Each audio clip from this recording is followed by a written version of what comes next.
अस्सलाम वालेकुम। आज मार्केट 1536 पॉइंट प्लस क्लोज हुई है और मिनिमम गई थी 392 पॉइंट प्लस और 1640 पॉइंट मैक्सिमम प्लस गई थी। तो मार्केट बड़े सुकून के साथ आज ट्रेड होती रही, कोई वोलेटाइल नहीं थी मार्केट और अच्छा बिहेव है। मतलब जब मार्केट वोलेटाइल ना हो और स्ट्रॉन्ग खड़ी रहे तो वो एक अच्छा बिहेवियर इसको आप समझा जाता है। 273 मिलियन का काम हुआ है, 250 मिलियन का लास्ट टाइम काम हुआ था लास्ट फ्राइडे को और आज 273 मिलियन का काम हुआ है। तो जो वॉल्यूम्स हैं इतने ज़्यादा बड़े नहीं हैं, इंक्रीज़ नहीं हुए इतनी ज़्यादा मार्केट के साथ और वैल्यू भी थोड़ी सी लास्ट डे से कम है। अच्छा जी, अब जिन्होंने पॉजिटिव कंट्रीब्यूट किया है इंडेक्स में उन्होंने उसमें यूबीएल पहले नंबर पे है, उसके बाद Lucky Cement, Hub Power, Engro H, E fertilizer और एंग्रो एच वाले मैं साथ साथ बता देता हूँ कि एंग्रो एच अगर आपने ले लिया है तो आप डेली बेसिस के ऊपर, अगर आपने लॉन्ग टर्म के लिए लिया है तो आप डेली बेसिस के ऊपर इसके रेट देखना छोड़ दें, वीकली रेट देखा करें ताकि आपके पास अगर इसको हम अच्छा समझते हैं कि अगर अच्छा स्टॉक आ जाता है तो आप 2, 4, 5 रुपए के फ़र्क से बेच ना दें। अगर आपने इन्वेस्टमेंट कर ली है, अनलिमिटेड लॉस ले रहे हैं इसके अंदर, तो फिर आप एक हैंडसम प्रॉफिट लें, कम से कम 50% प्रॉफिट। 50% प्रॉफिट लेने के लिए आपको कम से कम स्क्रीन से ऑफ होना है और वीकली रेट देखा करें। डेली बेसिस के ऊपर आके रेट देखना और ये सारे जो भी हमने महफिल सजाई होती है इसमें एंट्री लेना आपके लिए ख़तरनाक हो सकता है अगर आप मोमेंटम ट्रेडिंग नहीं कर रहे, शॉर्ट टर्म ट्रेडिंग नहीं कर रहे और लॉन्ग टर्म ट्रेडिंग कर रहे हैं तो ये महफिल आपके लिए नहीं है। ठीक है, डेली बेसिस के ऊपर कुछ भी आपके लिए नहीं है। तो नेगेटिव जिन्होंने कंट्रीब्यूट किया उन्होंने फौजी फर्टिलाइज़र है, मारी है, एमसीबी है, सिस्टम है और पीएसओ है। ठीक हो गया जी। अच्छा, अब इसके बाद हम इंडेक्स को डिस्कस करेंगे आवरली चार्ट के ऊपर कि आज आवरली चार्ट में इंडेक्स ने किया क्या। यहाँ से मार्केट स्टार्ट हुई थी जी, इस जगह से, और एक रेड कैंडल बनी है। मार्केट बहुत सुकून से हर कैंडल ऊपर बनती चली गई है तो मार्केट ने एक पॉजिटिव एक बिहेवियर शो किया है। देखते हैं कि ये मार्केट इसको कायम भी रख सकती है या नहीं रख सकती। अच्छा, इसके बाद हम चलते हैं कैटेगरीज़ की तरफ और कैटेगरीज़ आज बड़ी अच्छी बन गई हैं हमारे पास। और 14 तारीख को अगर मैं देखूं, आज 14 तारीख है, तो जो अलर्ट कैंडल्स बनी हैं वो मैं यहाँ पर मैंने अलग से लिख दी हैं आपको ताकि आप मिक्स ना करें। एटलस होंडा आज अलर्ट कैंडल बनी है। अलर्ट कैंडल का मतलब जो नए सब्सक्राइबर्स हैं या जो नए देखने वाले हैं इस चैनल पे, एटलस होंडा अलर्ट कैंडल का मतलब ये है कि आज का जो हाई लगा है, ये हाई जब कल क्रॉस हो तब उसको आप बाय कर सकते हैं। स्टॉप लॉस रखेंगे 4% से लेकर 6% तक। मोमेंटम ट्रेडिंग करनी है, शॉर्ट टर्म ट्रेडिंग करनी है और अगर स्टॉप लॉस के साथ ट्रेडिंग करनी है तो आपने इस ये जो मेरी शीट है, ये जो मेरी कैटेगरी की जो लिस्ट है, इसको आपने फॉलो करना है। लॉन्ग टर्म वाले इसको फॉलो नहीं करेंगे। CPHL अलर्ट कैंडल बनी है आज, GHGL अलर्ट कैंडल बनी है, स्वी साउथ की अलर्ट कैंडल बनी है, एचकार की अलर्ट कैंडल बनी है, PIBTL की अलर्ट कैंडल बनी है और UBL की अलर्ट कैंडल बनी है। CPHL और एचकार की फ्राइडे को अलर्ट कैंडल बनी थी, आज बाइंग नहीं हो सकी तो हम उसको कैरी करेंगे, यानी कि जुमे के हाई के ऊपर हमने इसको बाय करना है। CPHL और एचकार को आज हमारी उसके अंदर बाइंग है, इसको हम भी डिस्कस करते हैं आगे जाके। तो कैटेगरी A+ में है जी एटलस होंडा, सिनर्जी अच्छा स्टॉक है। लॉन्ग टर्म वाले लेके मैंने कहा था कि इसको लॉन्ग टर्म वाले लेके रख छोड़ें। 15% आपको नीचे मिलता है तो उसको आप एवरेज करें। 2 दफ़ा मुझे लगता है कि जब से मैंने बोला है 2 दफ़ा 15% नीचे आपको मिल चुका है। आप उसको 15% 2 दफ़ा सेल भी कर सकते थे, अगर आपने नहीं बाइंग की वो आपकी मर्जी है। लेकिन सिनर्जी मुझे लगता है कि इतना ज़्यादा आपको तंग नहीं करेगा, मुझे लगता है। मेरी बहुत ज़्यादा इसके ऊपर स्टडीज़ नहीं है, थोड़े से मैंने इसके अकाउंट्स देखे थे तो मुझे लगता है कि ये आपको बहुत ज़्यादा तंग नहीं करेगा। CPHL अलर्ट कैंडल बनी है, GHGL की अलर्ट कैंडल बनी है, वो मैंने अलर्ट कैंडल तो मैं डिस्कस कर ली हैं।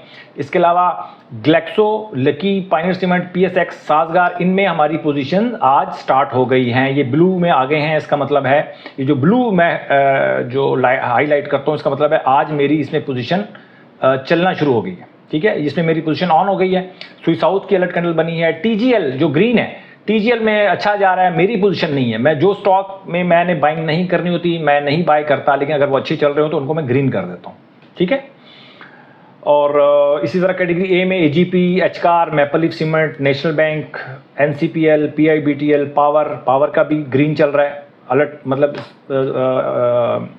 अपवर्ड ट्रेंड है इसका भी, अच्छा जा रहा है स्टॉक। मैंने नहीं लिया इसलिए कि मैं कुछ स्टॉक्स हैं जो मुझे तंग करते हैं, मैंने फैसला कर लिया कि उनमें मैं बाइंग नहीं करूँगा। यानी कि ज़्यादातर कचरा शेयर, यानी कि जो पेनी स्टॉक्स हैं, कम प्राइस के, बहुत कम, 10 रुपये से नीचे वाले स्टॉक्स, इसके अलावा जो जिनमें वॉल्यूम कम होता है, ये दोनों स्टॉक से मैं थोड़ा सा इज्तनाब करूँगा, क्योंकि बहुत लंबी लिस्ट हो जाती है, उसको संभालना मेरे स्टाफ के लिए मुश्किल हो जाता है।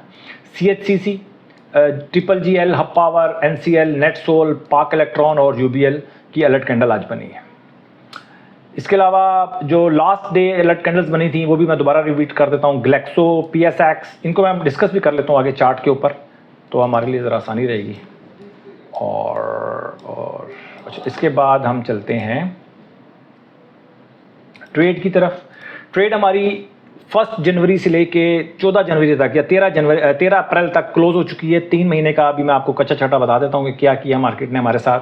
मार्केट इस पूरे 3 मंथ्स में बहुत ज़्यादा प्रेशर में रही, स्ट्रगल करती रही।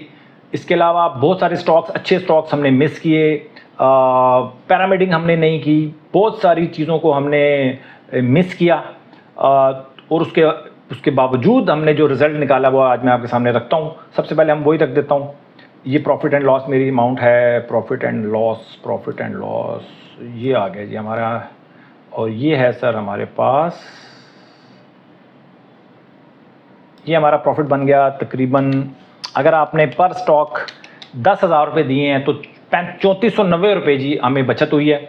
और ये 3490 रुपये है, मैं कहता हूँ चलो आप इसको एक्सपेंस वगैरह पे आप इसको निकाल दें, तो नो प्रॉफिट नो लॉस में हमने इस 3 महीनों में पोजीशन को अपने स्क्वायर किया, यानी क्लोज किया, नो प्रॉफिट नो लॉस। और इसमें मैंने वही बताया कि हमने एक तो बहुत ज़्यादा स्ट्रगल करती मार्केट को इस पूरे अरसे में हमने पाया, और इसके अलावा जो पैरामीडिंग हमने नहीं की, इसके अलावा बहुत अच्छे स्टॉक्स को हमने मिस किया, और 2-3 गलतियां और मैंने की। तो इन सारी गलतियों के बावजूद मेरा नो प्रॉफिट नो लॉस रहा है, तो मैं समझता हूँ कि बहुत सक्सेसफुल ट्रेडिंग मेरी ये रही है। मतलब मैं बाइस्ड नहीं हूँ इस वक्त, बिल्कुल जो मार्केट की सिचुएशन रही है, जो इस टाइम क्लाइंट्स की सूरत हाल रही है, इन 3 महीनों में हर क्लाइंट का तकरीबन पोर्टफोलियो नीचे गया है, ऊपर नहीं गया, और काफ़ी ज़्यादा नीचे गया। बहुत सारे लोगों ने बहुत ज़्यादा लॉस किया है, ठीक है, क्योंकि मैं तो इन चीज़ों को हैंडल कर रहा होता हूँ। तो अब आपका क्या, आपने इन 3 महीनों में क्या खोया क्या पाया, अगर 14 जनवरी से लेके अभी तक का अगर आप अपना पोर्टफोलियो का मुझे बता सकें, सिर्फ रिज़ल्ट बता दें कि नेट लॉस में हैं या नेट प्रॉफिट में हैं 14 जनवरी से अभी तक। 14 जनवरी का अगर आप पोर्टफोलियो उठा जाए और आप इसके बाद ये 13 अप्रैल की शाम तक का जो पोर्टफोलियो आपकी, उसकी वर्थ क्या रही, वो लाजमी आप शेयर कीजिएगा, ताकि लोगों को पता चल जाए कि पब्लिक क्या रिज़ल्ट क्या रहा है, ठीक है ना। ये तो बड़ी लोगों के लिए हेल्पफुल होता है ये। अगर आप फ़र्ज़ कर लें प्रॉफिट में हैं और कोई लोग लॉस में हैं, तो वो सोचेंगे यार मैं क्यों लॉस में हूँ, और अगर सारे लॉस में जा रहे हैं तो चलें, लोग समझेंगे, लोग थोड़ा सा ढारिस हो जाए कि चलो यार सारे लॉस कर रहे हैं तो मैं भी कर रहा हूँ। हालांकि ये कोई पॉइंट नहीं है, लेकिन बहरहाल कुछ ना कुछ हम उससे कोई जो भी है हमारे जो व्यूवर्स हैं, कुछ ना कुछ उसका रिज़ल्ट निकाल सकते हैं इससे। अच्छा जी, ये हो गया जी हमारा मामला। अच्छा, अब आज आ जाएं आज की ट्रेड के ऊपर। अब आज की ट्रेड से मैंने स्टार्ट किया है कि हर स्टॉक को मैं 10,000 रुपये दूंगा, ठीक है, और अमाउंट इन्वेस्टेड कितनी रहेगी, तो हम डेली बेसिस के ऊपर हम देखेंगे कि हमारी अमाउंट कितनी इन्वेस्टेड रही, तो हम एवरेज भी निकाल लेंगे कि हमारे अगले, जब भी हम इसको क्लोज करेंगे तो पता चल जाएगा कि हमें कितना, हमें मैक्सिमम में कितनी अमाउंट जो है रिक्वायर्ड रही है। तो ग्लेक्सो हमारी बाइंग हुई है जी आज, PSX, AGP, मैं निशान लगा देता हूँ,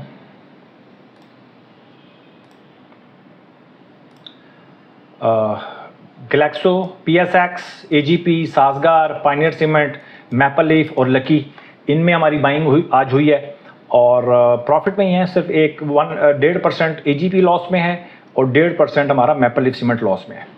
मैपल लीफ सीमेंट और लकी सीमेंट हमने आवरली चार्ट के ऊपर इसको बाई किया है। HCAR और CPHL बाई नहीं हो सका क्योंकि इनका लास्ट डे का जो हाई है वो क्रॉस नहीं हो सका, ठीक है। तो ये सूरत हाल थी जी आज मार्केट की, और बहुत ज़्यादा मैं आज डिस्कस नहीं करना चाहता क्योंकि आज मेरा थोड़ा सा इशू है स्टूडियो में। तो ये हो गया जी हमारा मामला, और ये हमारी ट्रेड हो गई। और अगर मैं कुछ चार्ट्स को अगर मैं डिस्कस करूं तो सबसे पहले DCL को मैं डिस्कस करना चाहता हूं। DCL जो है वो दीवान सीमेंट, आज इसमें ज़्यादा तेज़ी देखी गई, तकरीबन 10% के करीब इसमें इजाफा देखा गया। क्या वजह हुई मुझे नहीं पता कि क्या मसला है इसके अंदर, लेकिन अगर आपको पता है तो इसके अंदर आप देख सकते हैं। मेरी ये वॉच लिस्ट में नहीं है तो मैं इसमें ट्रेड नहीं करता। अगर आप इसमें ट्रेड करना चाहते हैं तो आज बहुत बढ़ गया। आवरली चार्ट पे जाएं, और आवरली चार्ट में अगर ये, जैसे मैं आपको बताता हूँ, आवरली चार्ट में अगर इसकी RSI चल रही है 71 की, तो इसको TKT में दोबारा आने दें, दोबारा नीचे जाने दें। 60 से नीचे जाए इसकी RSI, तो दोबारा 55 तोड़े, उसके बाद अगर ये वापस जाता है, स्टॉक शॉर्ट से ऊपर क्लोज होता है, तो फिर आप इसके अंदर DCL के अंदर बाइंग करें। लेकिन अगर कोई इसको किसी के पास अच्छी खबर हो या कोई अच्छा सॉलिड पॉइंट्स हो तो आप इसको लॉन्ग टर्म के लिए भी बाई कर सकते हैं, लेकिन देखभाल के, क्योंकि मुझे पेनी स्टॉक लगते हैं, इनमें मैं ट्रेड करता नहीं हूँ। इसके अलावा सिनर्जी के बारे में मैंने आपको बताया था कि सिनर्जी अच्छा लगता है मुझे, और ये मोमेंटम ट्रेडिंग के लिए अच्छा नहीं है, लेकिन अगर आप लॉन्ग टर्म के लिए होल्ड करना चाहते हैं तो होल्ड करें। 15% का हिसाब रखा करें, 15% नीचे जाए तो आप इसको एवरेज कर लिया करें। हर 15% पे आपको, पहला 15% पे एवरेज करें, दूसरा 10% पे एवरेज करें, उससे अगला 10, फिर 10% पे एवरेज करें, और इसी तरह उसको ऊपर जो 15% पे अगर आपने उसको बाय किया है नीचे, तो उसको 30% के ऊपर सेल कर सकते हैं। 1:2 की रेशो के साथ आप इसको सेल कर सकते हैं। और इस तरह का भी कोई फार्मूला लगा सकते हैं आप, अगर 50% के साथ नहीं भी जाना चाहते आप इसके साथ। ठीक हो गया जी, सिनर्जी अच्छा लग रहा है। और इसके अलावा स्विस साउथ की बात करें, स्विस साउथ भी अच्छा इसने बिहेव किया है, और स्विस साउथ की भी आज अलर्ट कैंडल बनी है। कल अलर्ट कैंडल इसकी बन गई थी, लेकिन 59.45 आ रहा है, सही था। मैंने कहा नहीं लेंगे जब तक कि 60 से ऊपर क्लोज नहीं होता, कुछ भी हो जाए, मैच्योर हो जाए तो ज़्यादा अच्छी बात है। तो अच्छी सी मैच्योरिटी दिखाई, 40 रुपये से ऊपर ये अच्छा लग रहा है, और 40 रुपये का स्टॉप लॉस रख के आप इसको बाय कर सकते हैं, कोई इतना बड़ा इशू नहीं है। ये आपको 44-45 तक आराम 10-12-15% देगा आपको मोमेंटम ट्रेडिंग के अंदर। ठीक है जी, ये था जी आज का हमारा आज की वीडियो और आज की अपडेट। उम्मीद है आपको ये जो जितना भी मेरे सेगमेंट्स हैं वो पसंद आ रहे होंगे। अगर इसमें कुछ चेंज चाहते हैं, कुछ मज़ीद इसके अंदर कुछ बेहतरी चाहते हैं, तो डेफिनेटली आपने कमेंट सेक्शन में लिखना है, और कोशिश करूँगा कल मैं कुछ सवालों को जवाब दूँ। अच्छे क्वेश्चंस करें, टेक्निकल क्वेश्चंस करें, ताकि मैं कल अच्छे क्वेश्चंस को अपने सवाल जवाब वाले सेगमेंट में शामिल कर सकूँ। Thank you very much.